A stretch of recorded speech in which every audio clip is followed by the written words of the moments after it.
जी, तो अभी आप देख सकते हैं शेर अफजल मरवत इमरान खान से तवील मुलाकात के बाद डयाला जेल से बाहर वापस आ रहे हैं। अभी इनसे गुफ्तगू भी करते हैं कि खान साहब ने क्या फ़ैसले किए हैं। अंदाना गुलजार, शाहरियार अफरीदी और मेरे कागजात नामजदगी जो रिजेक्ट हुए थे रिटर्निंग ऑफिसर से, वो तीनों अपीलें मंजूर की हैं हाई कोर्ट ने माशाअल्लाह, मुबारक। और तीनों जो है कागजात नामजदगी जो हैं वो बहाल हो गए हैं माशाअल्लाह। दूसरी बात ये है कि आज जेल में काफ़ी प्रोसीडिंग्स हुई, उनका अहवाल खोसा साहब सुनाएंगे, वो आ रहे हैं। और कैसा है खान साहब का मुराल कैसा है? ये सारी बातें आप कोसा साहब से सुन लें, क्योंकि जिन वकील साहब का केस होता है उसका हक बनता है कि अपडेट करें। नवाज शरीफ की नाअहली खत्म शेर अफजल मरवत कैंपेन नहीं कर रहे। नवाज शरीफ की नाअहली जो है, नवाज शरीफ की नाअहली जो है, इसमें सिर्फ ये दुख है हमें कि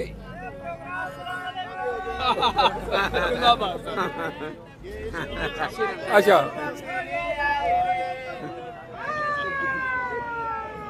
इनको जाने दें थोड़ा सा। ये देखें जी, नारे लग रहे हैं।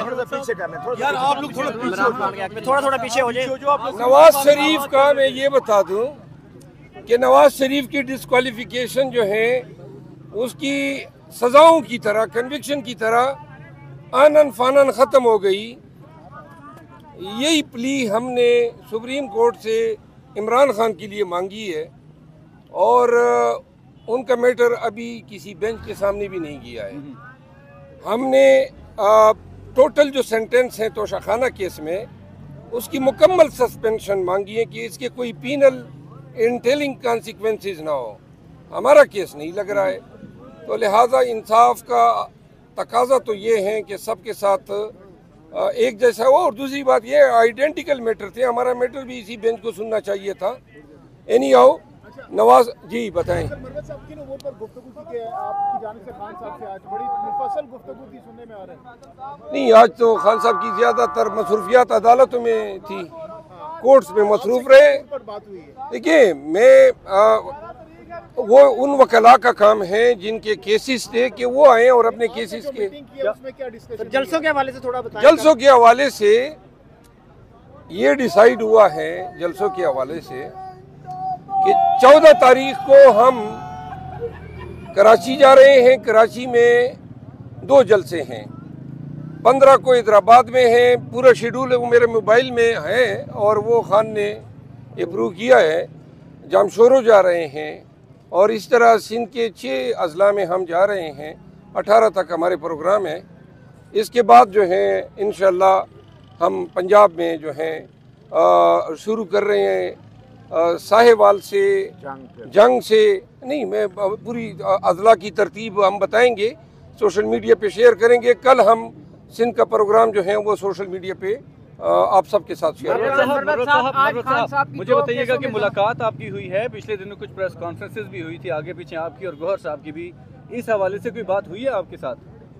देखिए, वो उन्हीं प्रेस कॉन्फ्रेंस में आप ही के सवाल के जवाब में मैंने वादे कर दिया था। अब दोबारा कोई तनाज़ा पैदा करना चाहता है। जो है ना वो जमानत का फैसला महफूज हुआ है सर आज, तो क्या फैसला आने का इम्कान है सर?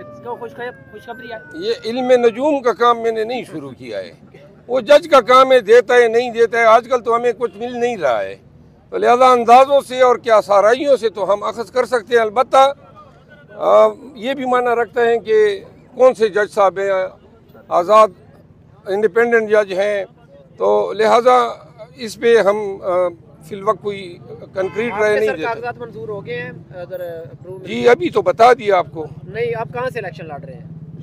वही से लड़ रहा हूँ जहाँ से नामजदगी मंजूर हुई है। कहाँ से? यार आप वैसे ही खाम में फालतू सवाल चौंक रहे हो, कोई सीधा साधा सही सवाल करो। मरवत साहब, इमरान खान साहब की 9 मई के हवाले से गिरफ्तारी डाल दी गई है, जी हाँ। तो क्या तवक्कुआत हैं इसके लिए? जो है लीगल टीम पिंडी के जो है हमारे वकला साहिबान जो हैं खान को डिफेंड करेंगे। आज वो वकला साहिबान भी तशरीफ़ लाए थे और बदकिस्मती है ये आरे बाजार केस में ये 9 मई को दर्ज हुआ है और आज लगभग 6 माह के बाद इनको इल्म होता है कि जी इन वाक़यात में भी खान साहब का हाथ है। तो आज खान साहब के ख़िलाफ़ केसेस की जो तादाद है वो 202 हो गई है। तो लिहाजा जिस रफ्तार से और ये आज जो इनकी ये कोशिश है गिरफ़्तारी की, ये इनको अंदेशा है कि कहीं खान साहब जो दो नाकिसुल वजूद केसेस हैं, एक तोशाखाना केस है रेफरेंस और एक है अलकादर ट्रस्ट केस, जिनमें कभी इम्कान है कि खान साहब की ज़मानत हाई कोर्ट से हो जाएगी। तो लिहाजा मज़ीद इनको पाबंद सलासल रखने के लिए इन केसेस में इनको गिरफ़्तार किया गया है। लेकिन ये बहुत ही कमज़ोर केसेस है, इनमें खान साहब की ज़मानत जो है 1 हफ्ते के अंदर तमाम केसेस में हो जाएगी। 22 जनवरी का आपने कहा था कि 22 जनवरी को खान साहब जो है बाहर आ जाएंगे, वाकई ऐसा होने जा रहा है? 22 जनवरी को खान साहब बाहर होंगे? तो 22 जनवरी तो आने देना, इंशाल्लाह खान साहब जो हैं, अब कोई इनको रास्ता नहीं मिल रहा है कि किस और केस में खान को अंदर रखें। तो अब जनाब ढूंढ के इन्होंने ये आर्य बाजार का केस और पिंडी के इन केसेस में इनको 109 में डाला है, यानी कि एबेटमेंट के चार्ज पे। इसमें प्रिंसिपल एक्यूज में के लिए मैं वकील रहा हूँ। बिलखसूस शाहरियार अफरीदी साहब जो हैं आर्य बाजार केस में प्रिंसिपल एक्यूज थे, उनकी बेल हो चुकी है। तो लिहाजा कानून ये है कि जहाँ पे एक मुल्जिम की बेल हो जाए रूल ऑफ कंसिस्टेंसी पे दीगर मुल्जिमान का हक बन जाता है। तो खान साहब की उन केसेस में ज़मानत ऐन वाज़ेह है कि होगी। इलेक्शन होते नजर आ रहे हैं 8 फरवरी को। इलेक्शन होते, देखिए ये अभी सेनेट के इजलास में जो क़रारदाद पास हुई और इसके बाद आपने देखा कि मौलाना फजल रहमान साहब का बयान आया। इससे पहले आपने देखा कि अमीर मकाम साहब ने इलेक्शन कमीशन में दरख्वास्त दी कि डिले कर दें। अभी बल्ले के निशान पे सारा दारोमदार है।